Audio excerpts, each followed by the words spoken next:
राजस्थान विधानसभा में नेता प्रतिपक्ष टीकाराम जूली ने भजनलाल सरकार द्वारा पेश किए गए बजट को निराशाजनक बताया। वहीं बजट में पेश की गई योजनाओं को कांग्रेस सरकार का बताते हुए निशाना भी साधा। इसके साथ ही टीकाराम जूली ने ईआरसीपी का जिक्र करते हुए इसके नामकरण का मुद्दा उठाया और उन्होंने वसुंधरा राजे का नाम ही सुझा दिया।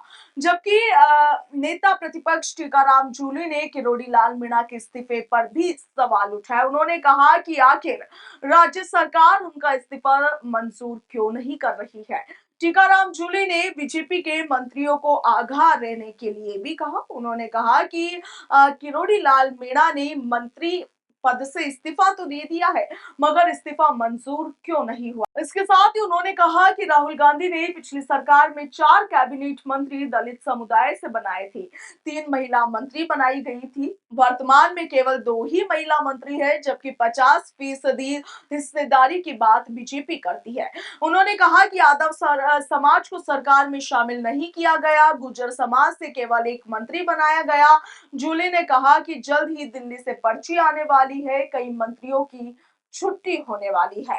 टीकाराम जूली ने इस दौरान ईआरसीपी के नामकरण को लेकर प्रस्ताव सदन में उठाया और उन्होंने कहा कि इसका नाम पीएम के नाम पर रखना चाहिए, मगर जिस इलाके में ये योजना बनी है वहां ज्यादातर दलित, गरीब और पिछड़ा वर्ग रहता है। क्यों न राष्ट्रपति द्रौपदी मुर्मू के नाम पर इस योजना का नाम रखा जाए। इसके साथ ही उन्होंने एक और विकल्प बताते हुए कहा कि ये योजना पूर्व सीएम वसुंधरा राजे के समय बनी हुई थी, तो आप तो उनके नाम पर योजना का नाम नहीं रखोगे, मगर विकल्प के तौर पर उनका नाम भी प्रस्ताव में रखता हूं। टीकाराम जूली ने इस दौरान कहा कि लोकसभा चुनाव में इस बार बड़ा बुरा हुआ। मुख्यमंत्री जी ने 25 सीटें जीतने का दावा किया था, 5 लाख के बड़े अंतर से जीतने का दावा किया था, मगर हुआ क्या?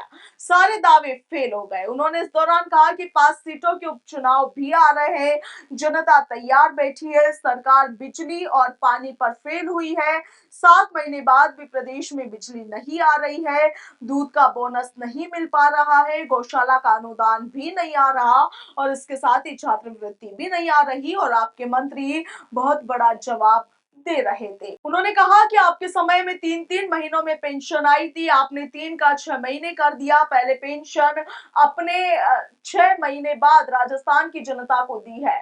आपने राजीव गांधी युवा मित्र को हटा दिया, एक युवा मित्र ने सुसाइड भी कर लिया, आप इस पर ध्यान दें।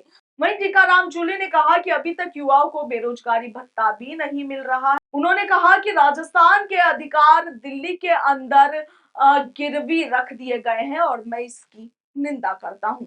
Bureau report, Punjab Kesari, Rajasthan.